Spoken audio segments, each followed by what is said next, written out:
Hey, what is up guys? So I have a very interesting topic to talk to you guys about today, and we are going to be talking about decks that you get upset when you actually face against. Now, I am guilty of it myself. One deck that I really hated playing against for a long time was the Evil Swarm deck. Now, that's basically because you don't even get a chance to play if you're playing a certain deck, like a Synchro deck or something like that. But here's the thing with Yu-Gi-Oh! It is a card game, and there are times where luck is definitely involved in the game. Your opponent just might open really good, and you might open not so good, and you would be upset because they're playing that deck that is either too fast or it counters your deck, and you might get a little upset. Like I said, I'm guilty of it myself. When I played against Dark World, when I played against Six Samurais, I'd just get a little bit upset. And the thing is, I played those decks too, and I've had my opponents get a little bit upset. For me, I play every deck just because I want to test out everything. I want to see basically the ins and out of every deck. And one thing in Yu-Gi-Oh! Is if you are a competitive player, because this is basically what it boils down to. When players go into the competitive scene, whether it's in real life or if it's online, sometimes they'll be like, oh, that deck is way overpowered. I would never play that deck. Now here's the thing. If you're going into a competitive scene, you have to be, having the mindset that you're going to be playing against these really high tier decks, and these decks, you should know that you're playing against these decks, and you should know how to essentially counter them. If you are technically, I would say, a good player, but I kind of have a video that I already discussed about the whole skill aspect of Yu-Gi-Oh! I'll link in the description box as well. But what it comes down to is if you know that you're playing against that deck, and you know that it's net decked online, you know that there's a certain amount of cards, like they play 3 amount of this, 2 of this, 1 of this, you should essentially have an edge on your opponent. You should already know they're playing that deck. I know exactly what cards that they should be running in the meta build of that specific deck. So that should actually give you an advantage. If you're playing something like Crystal Beast and your opponent's playing something like Mermails, the thing is, you should have an advantage because you should know essentially what they have in their deck. Now, you might not have an advantage as far as, how good the cards are, because, let's be honest, Crystal Beast compared to Mermail, they're on a completely different playing field. But if you're going into that competitive scene and you get upset when you lose, why not play the better deck? If you think Mermails is a better deck, don't get upset when you lose to a deck like Mermails. Why not play Mermails? Now, one thing I understand is not everyone has access to these cards on, in real life. Online, you have access to everything. Here's a really good example that I wanted to share with you guys. It's a really quick video.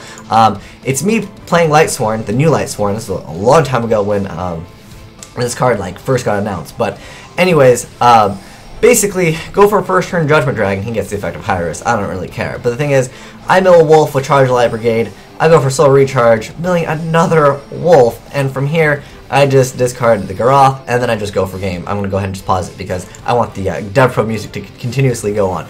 But anyways, so what it comes down to in Yu-Gi-Oh! Is if my opponent got upset that I was playing Lightsworn in that video, the thing is, I could understand. That is one time where it is a card game. I just drew really awesome, and I milled double Wolf.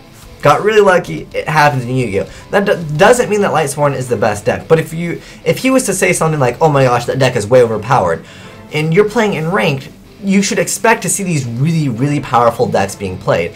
And another thing that I wanted to briefly talk about is net decking in Yu-Gi-Oh! When players get upset that, they're running the exact same build that topped the YCS, that won this huge tournament, and the thing is, if you know exactly what's in their deck, going back to that same idea that you should technically have a little bit of an advantage on that, is that you should know exactly what's in that deck, and you should be expected to, play against those certain cards. You should know for the plays that he's going for. And the thing is, he might not know what you're playing. If you're playing, like I said, Crystal Beast is kind of a bad example. You're playing some type of Synchro deck, let's put it that way. He might not know what you have in your deck. If you're able to go for like a Crimson Blader and attack over something in a key moment versus a deck like the Heretic or Heretic Dragons, you can essentially just get a huge advantage in the game. And the thing is, sometimes they just can't play out of it. Like if you go for a Crimson Blader and you successfully get that attack through, they might not have a play next turn. You could just simply OTK them or something along the lines of that.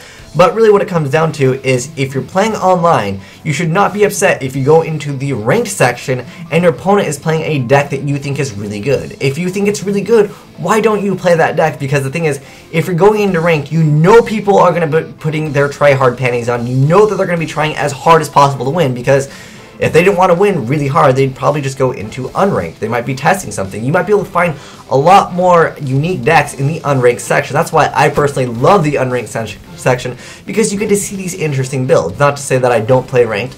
at all. I just love seeing these really unique decks. For me, personally, I like to have fun with Yu-Gi-Oh! I'm not, I would say, a really competitive, serious player, although sometimes I like to get, a little bit serious into the game. But the thing is, most of the time, I like to see new decks. I like the creativity of Yu-Gi-Oh! And that's what really makes the game so much fun.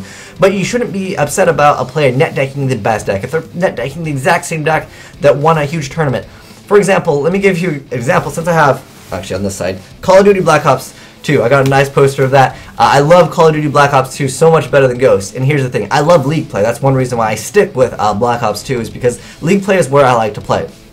Now sometimes players will complain about certain things like the LMG, light machine gun with the target finder. I think that is really overpowered. But here's the thing.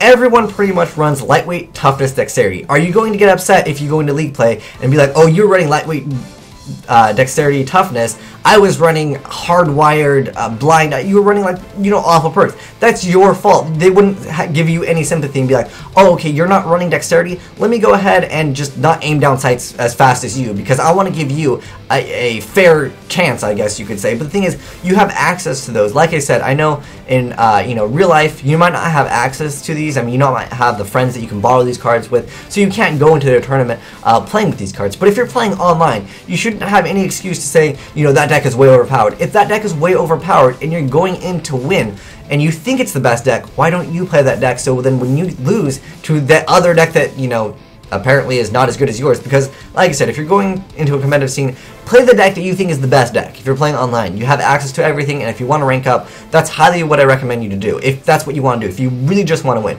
But if you're down to have a good time, play the fun decks. That's just one thing that I really wanted to mention, because there's so many times in Yu-Gi-Oh! Where I'm joining games and I'm just watching players play, because I like to watch the game of Yu-Gi-Oh! A lot. I like to watch competitive players play. And even some of the competitive players would be like, oh, you're playing that deck. Oh, okay, you have no skill, or why do you have to play that deck? That deck takes no skill, or you're only playing it because it's the most expensive deck. I'm sure we've all heard that, you're only playing that deck because, it's the most broken deck and you can afford it. But if you're playing online, you really don't have an excuse. Unless you're playing, of course, on the Yu-Gi-Oh! There's a Yu-Gi-Oh! Game where you actually have to pay for booster packs. DevPro and Dueling Network are much better in the aspect that you have access to everything, so you can play what you think is the best deck if you want to go into that competitive scene.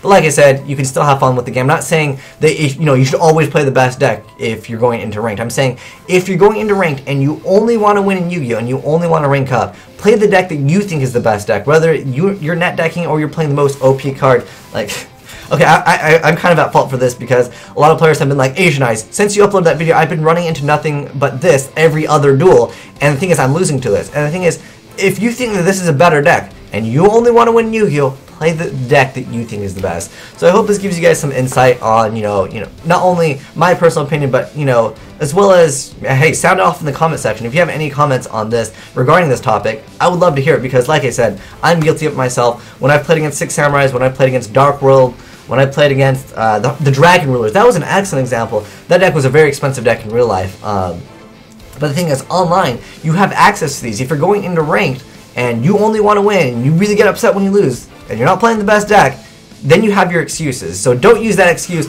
Go ahead, play the deck that you think is the best deck, and that way, when you lose, hopefully you won't get as upset, unless they open up with Exodia. And at that point, well, you can't really do anything about that. But anyways, like I said, let me know what your thoughts on this topic are, because I think it's a great topic that we can discuss about, because it is something that in Yu-Gi-Oh! That is, seen a lot. Players get upset about things, and like I said, it kind of relates to the whole Call of Duty, this side, the camera's reversed because I'm using webcam, but yeah, like I said, there are players that get upset all the time in Call of Duty about like light machine gun, target finder. If you think that that's the best and you're playing in league play, why don't you play that? Because it's clearly not the best. The best is all about the MAD one. But anyways, thanks for watching, guys. Have a great day. Asian Eyes signing out.